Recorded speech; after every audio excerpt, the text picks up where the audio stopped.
special guest online is Ms. Marla Watt. She's a project manager, e-Biome Virtual STEM Conference. She's an intern, but she's the project manager. Now, these are the kind of project managers I like, right? Down to earth, but down to earth, but them know them thing don't mess. She can manage That's our right. thing. Yes, we love it. We love it. We love that kind of thing because I think a lot of our um, human inputs have not been well as well as they should. So it's always exciting to see the power that is within our Jamaicans, any gender, any age, any origin. It's a beautiful thing. And this thing about agriculture is definitely something that we are always ready to hear about. It's a conference, and the theme safeguarding hurricane prone regions, STEM solutions for agricultural resilience.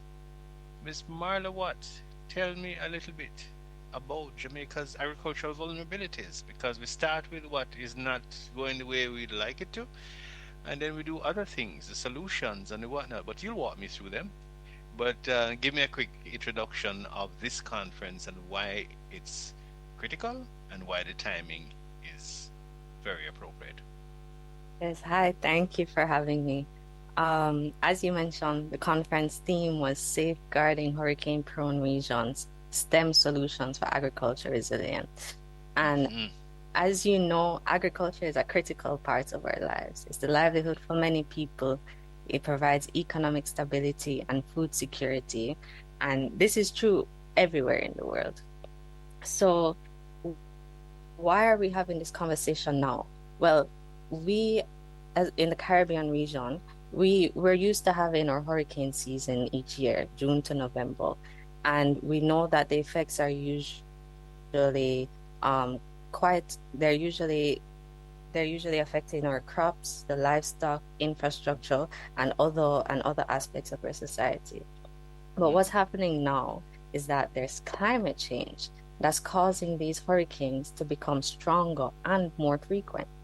I mean, we saw with Hurricane Melissa already, a Category 5 hurricane, the amount of damage that can be done.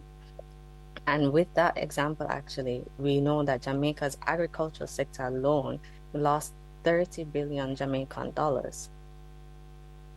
Mm. So we, as the Jamaicans now, we even feel that loss when we're Yeah, at a market or a supermarket and you want to buy a yam or your plantain, and the price has almost doubled or even more than doubled.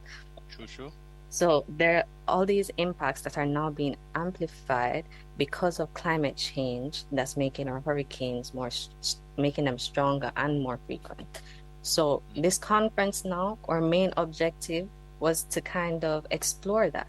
We wanted to Yes. highlight the impact that the hurricanes have on our agricultural system and also showcase how STEM solutions can help to build our resilience. And our speakers, we had our keynote speaker, Mr. Lance Scott.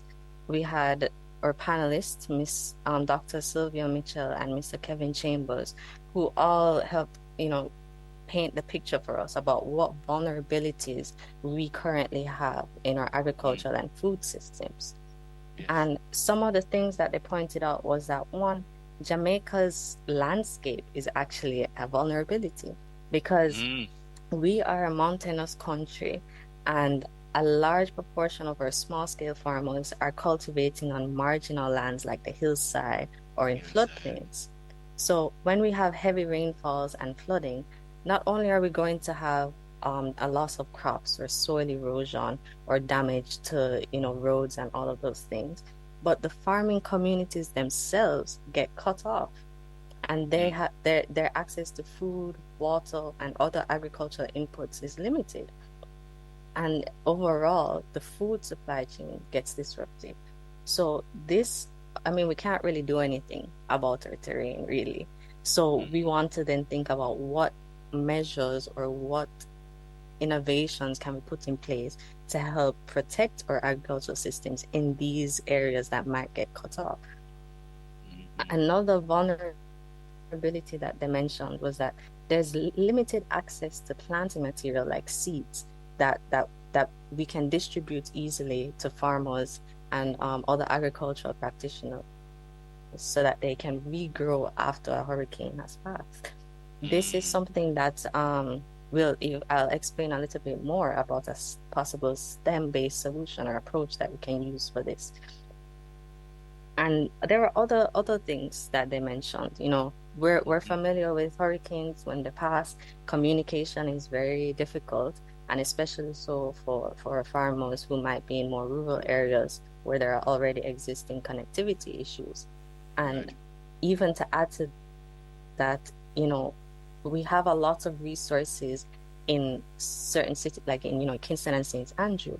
But then when areas in rural areas get cut off, they don't have easy access to some of like the emergency resources that we'll be sending out after hurricanes. So these are all of the vulnerabilities, or some of the vulnerabilities, I should say, that we discussed through our conference, and they kind of set the stage now of thinking about what solutions or what can we implement to tackle these problems. So we wanted to then we posed the question then, how do we build our agricultural systems that are not only going to be productive, but also resilient to these heightened risks and impacts that climate change is bringing?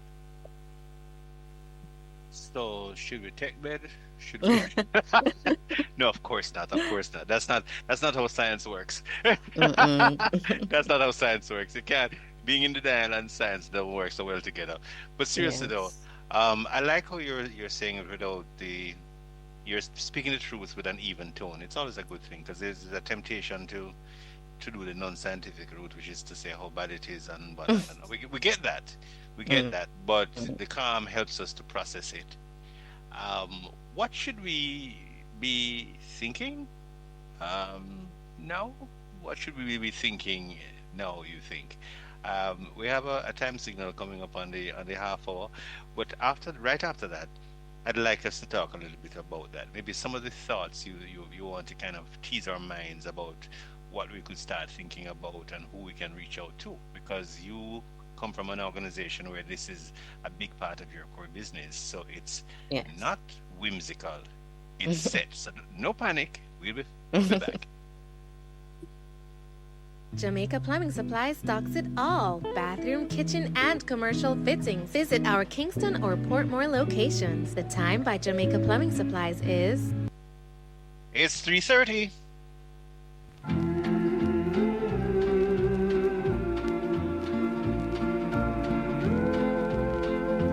If you only knew the blessing that salvation gives. Think on These Things, a program of Christian witness presented by the Anglican Church in Jamaica, comes your way on this station every Sunday afternoon at 4:45 p.m. Hear messages of faith on issues of the day. Enjoy well-loved hymns and songs of praise on Think on These Things every Sunday at 4:45 p.m. The Savior bid you come. There is nothing you have to fear.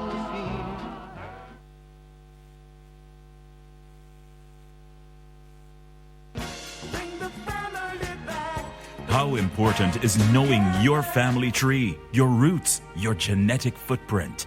Oh, to put the family back together again. A dream for some, a burning yearning for others. If you have a long-lost parent, child, relative, or friend, then use Sunday Contact to reunite. Sunday Contact is on Radio Jamaica 94 FM, Sundays between 7 and 9:30 p.m.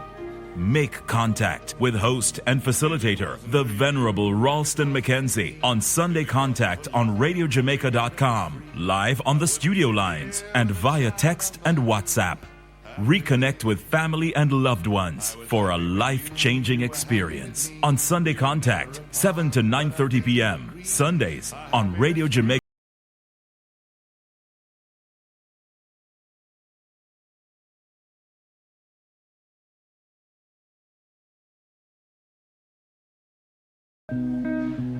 Step Step into a vibrant celebration of culture where rhythm meets community on the Indian Talent Parade with Dr. Winston Tolan. This engaging program brings you the very best in Indian music, featuring a rich blend of timeless classics and the latest hits. From traditional folk melodies to modern sounds, get captivated by the heartbeat of Indian culture while also showcasing community activities and traditions that bring people together. Tune in and experience the spirit, the sound, the soul of Indian heritage all in one place, right here on Radio Jamaica, Sundays at 4 p.m.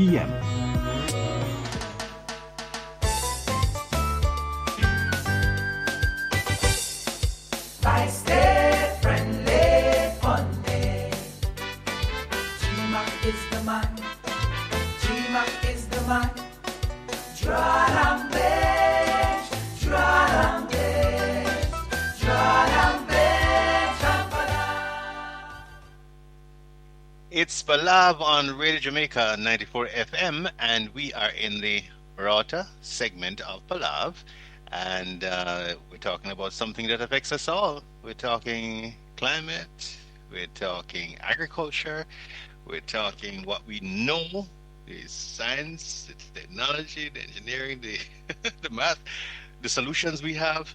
It's a lot, which is why we have professionals who handle this and are care enough to invest their time in it and to walk us through whatever could be alarming, but it's really just real, and then walk us through to what we need to do individually and collectively. And we have one such professional online with us. We're happy to have the project manager of the e-Biome Virtual STEM Conference, Ms. Marla Watt.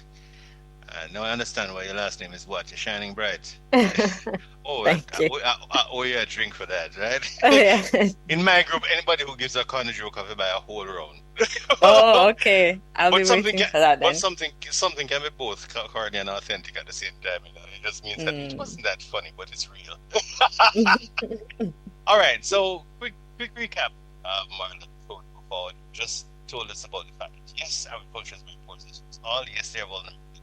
Yes, there are solutions that can help us to push against any of these things that would hold us hostage or make us worry about deal with it.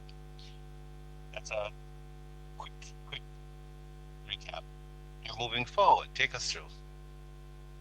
Yes, so what we're looking at now are how exactly, or what are the ways we can use them to address these vulnerabilities in our agricultural and food systems. As we're aware, STEM is our science, technology, engineering, and mathematics, and they each play a specific role in developing solutions that can address this.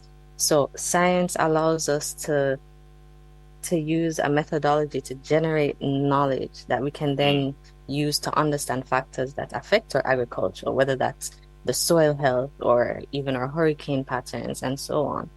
But then technology transforms this knowledge into practical tools and applications. So whether that's your drone systems or your irrigation systems, these are the technology that's transforming our knowledge. And then engineering and mathematics support the design, the optimization, and also the prediction models that's going to help make these tools more efficient. So all of these come together now to help create innovations that can help us in turn build a better future. So during the conference now, our panelists, we have Dr. Mitchell, who specializes in biotechnology, and Mr. Kevin Chambers, who's in the area of hydrogeology.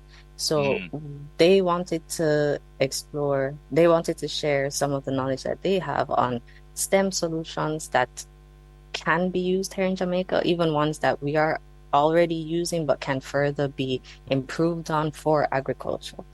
One of these was the development of seed libraries and plant tissue culture gene banks. I know not many people might be familiar now with the plant tissue culture, but to put it very simply, it's similar to seeds in the sense that you're taking a part of a plant to grow in controlled environmental conditions and then it's going to give rise to a new plant. But the advantage now with the plant tissue culture is that you can mass produce these plants. Like you can produce these plants at a much larger scale and produce plants that are disease-free. So if we have now libraries where we're storing seeds and plant tissue cultures that we can then, after a hurricane period, just go down to the library, get our planting material and regrow and put it in the soil to regrow, then what we're able to do is we're able to grow or produce in a much shorter time frame after hurricane impact. Because with the tissue culture as well, it grows to a certain point. You can call it like a little baby plant. And so you're cutting out some of the time that's needed for the plant to grow. So this is a solution that it's even being explored at Dr. Mitchell's research group, the Medicinal Plant Biotech.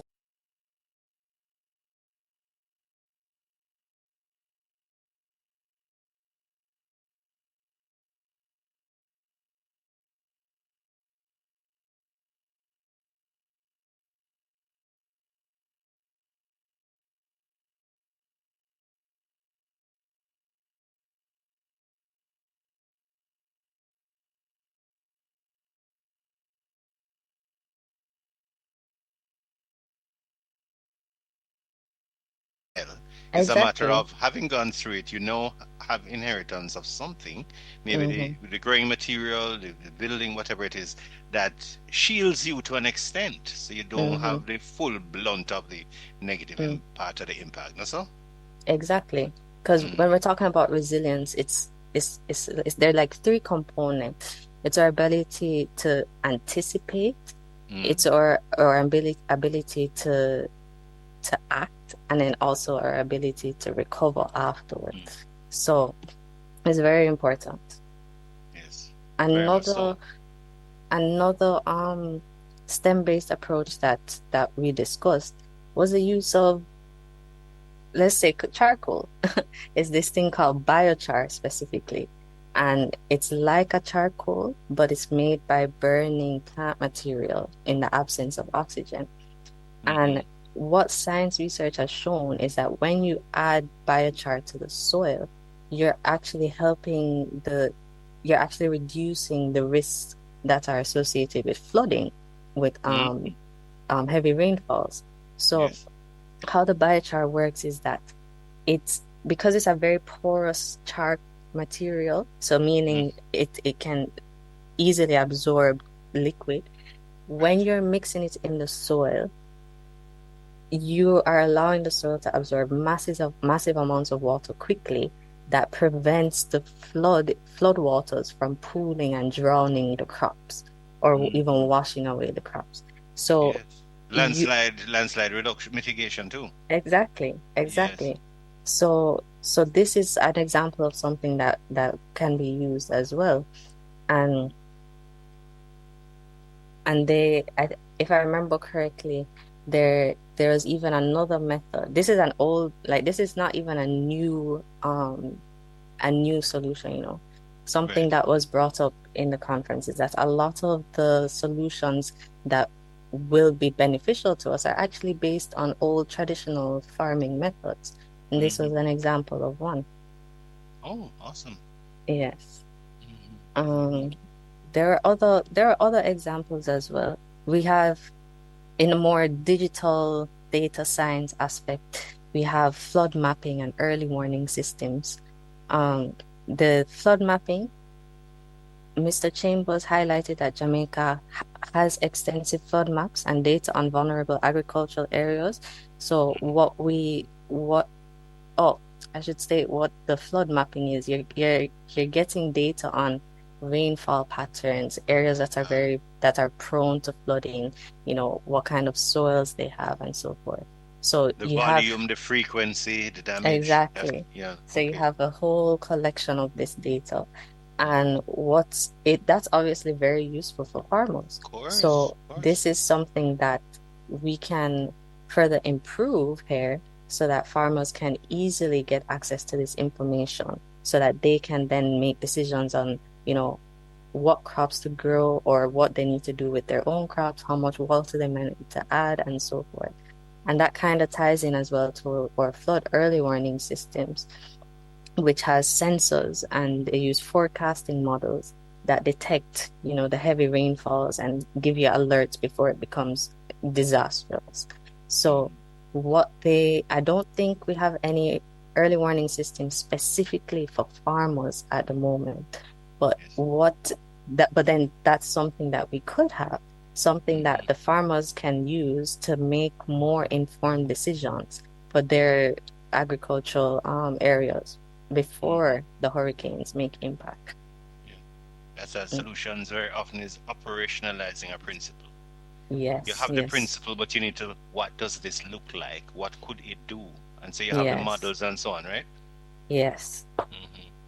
It's been 100 years, but the science hasn't really come out of me. I haven't practiced science, but I mean, it's such a marvelous thing to be able to understand that you can affect your in certain ways by sharing knowledge and Yes, very much so. talk a little bit about this collaboration and why collaboration can be gold for survival of populations, crops, even just our history that is on the trajectory that might be blown away if not collaborating. Oh, no, right? Yes. So, colla the STEM solutions alone are not enough. Building resilience is a collaborative effort. So our farmers, community members, researchers, the government, all other stakeholders have to collaborate and contribute to building resilience. And it's also especially important that the farmers are at the center of this because they are the ones doing the work. So they have the knowledge, the local agricultural knowledge that, was either passed down from generations or just from their day-to-day work that they've figured out. This knowledge then can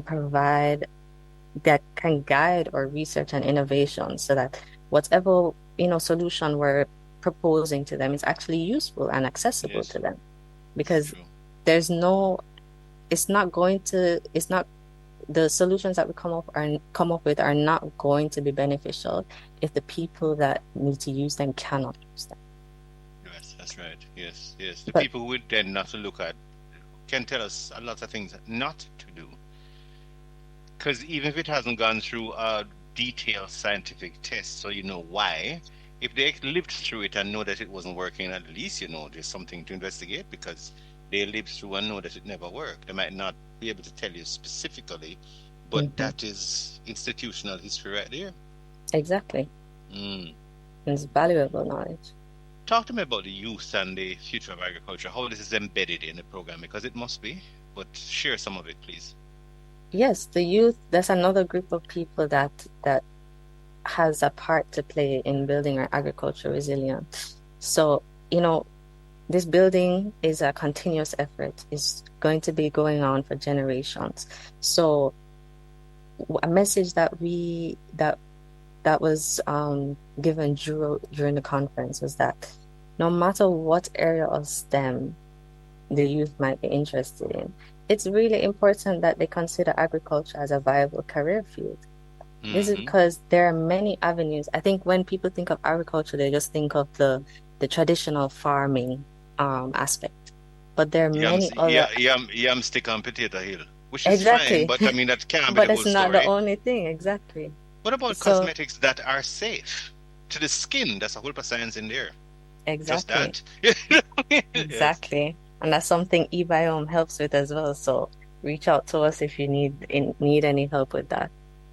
Well, it's a good time to pause and tell people how to reach e-Biome because it's a body of work that is evolving, and I've been telling people go check it. From the first couple of conversations I've had with members of your team, I'm like, it says www.e-biome.com. So www.e-biome.com. Go check it out and give your feedback and whatnot. Yes. All right. Yes. Forward now, Miss Marla. What's the next gem you're gonna drop on us? Yeah, so just continuing on about the youth's involvement in agriculture, Yes. there are the different avenues within agriculture that they can contribute, whether you're interested in biotechnology, engineering, data science. These are areas that are important for building our Mm-hmm. tools, generating knowledge, and all of those things. Even non-STEM areas, like if you're interested in policy making, policy is an important aspect of agriculture, and Mm-hmm. that's another way that you can take part in it. So hearing this, for any of the youth listeners today, you might be wondering,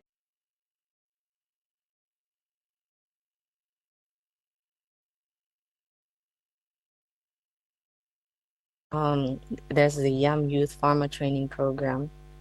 You can join internships with, even in the private sector, any agricultural related companies. You can do internships with them. There are different opportunities for them to get involved. And honestly, we're really encouraging them to do so because everyone Yes. plays a role. Everyone has to contribute for us to build our resilience. Mm-hmm.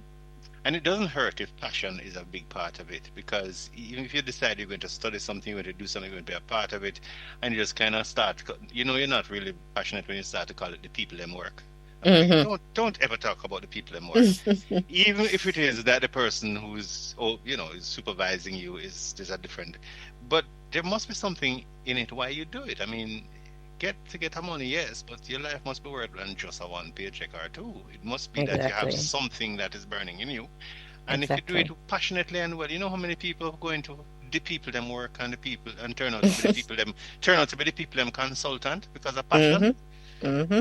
They start to explore options of things and ways of being and doing that nobody even thought about and do have no means of funding it, but they have a prototype, and that becomes something new. Exactly. Yeah. So even if there's just a little bit of curiosity that you have, definitely go and explore. You never know where it's going to take you. True, true. I think the worst thing that could happen is that you eliminate some things but can't get out expert placement. But at least you realize, well, at least you realize not that. So that's one thing you don't have to worry yourself about. Yes, But I mean, yeah, I've lived that. I've been yeah, yeah. able to eliminate Yes, things, once yeah, you that helps. experience. Yeah, Exactly. that helps because you have to go deep on the things that are possible. So when you Mm-hmm. help to eliminate things, it's a good thing. It's like, it's not an edible seed, you spit out the seed and you eat the flesh, if that is that Mm-hmm. kind of fruit. Mm-hmm. But you can go through with it. So that's awesome. Um, Again, people join at different times, Marla. So just tell us again the best way to reach out to eBiome and understand more about what you do, and again, reflecting on what the lessons are that have emerged from this virtual conference, STEM conference. Yes, sure. So e-Biome is a scientific and research development consultancy. So we promote the application of STEM to address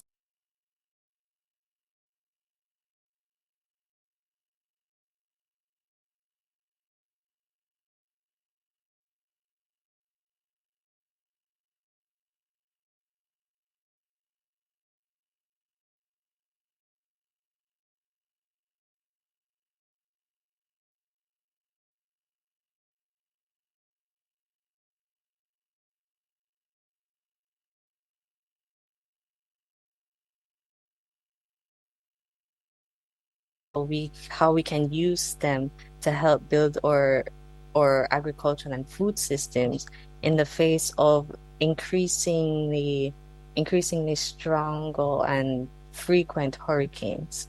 Hmm. So we were able to identify the different vulnerabilities that we already have in our agricultural systems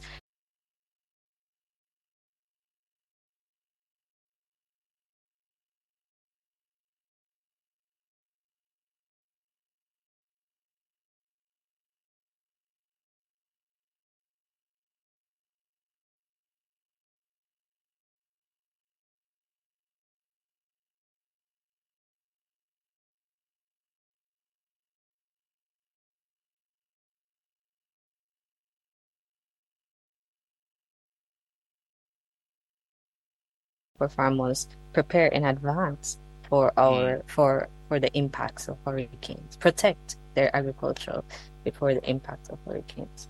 So overall, the key message from the conference was that STEM has incredible opportunities and tools for us to use to build or to strengthen our resilience. But we cannot just use the STEM alone. It has to be a people-centered initiative. Everyone has to collaborate, whether you're a student, whether you're in education, whether you're in the government. Everyone can contribute to building. Everyone can and should contribute to better protecting our agricultural system. So this was a key takeaway from the conference, and I really hope that everyone listening here will be inspired to continue learning about the issues that impact our agriculture, and even just support local agriculture, get involved, as we said. And again, if you're a young person, consider how your interest and your career could contribute. Because after all, agriculture, we need food. You can't survive without food. Yes.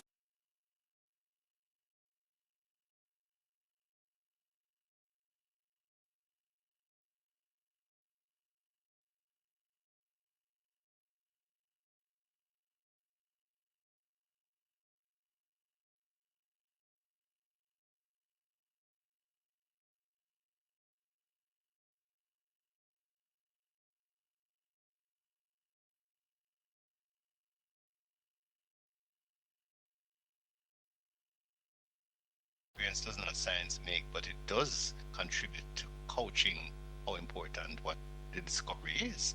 Oh, so this can apply, or will it not? Exactly.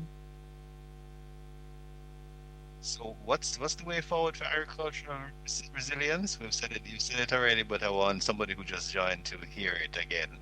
If they heard it in passing, tell them again for me the way forward that we should all be focused on. The way forward is that we need to have continued investment in the STEM aspects of STEM research and innovation. And we need interdisciplinary collaboration with farmers leading the way. So we need different sectors and individuals coming together now, sharing ideas, sharing resources, listening to the local knowledge that farmers can give us about agriculture, and working on solutions in STEM to help develop better agricultural processes, tools, and all of those things, so that we're more resilient when the next category, God forbid, if the next category 5 hurricane comes, our agricultural sector is not going to be as heavily impacted. Wow, wonderful.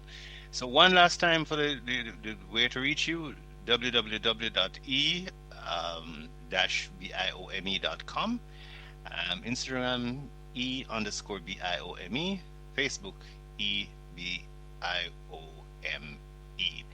Thank you very much, Ms. Marla Watt, Project Manager, e-Biome Virtual STEM Conference. Very proud of you and the entire team, and continue to come to us to partner with you to get the word out. Yes, we will.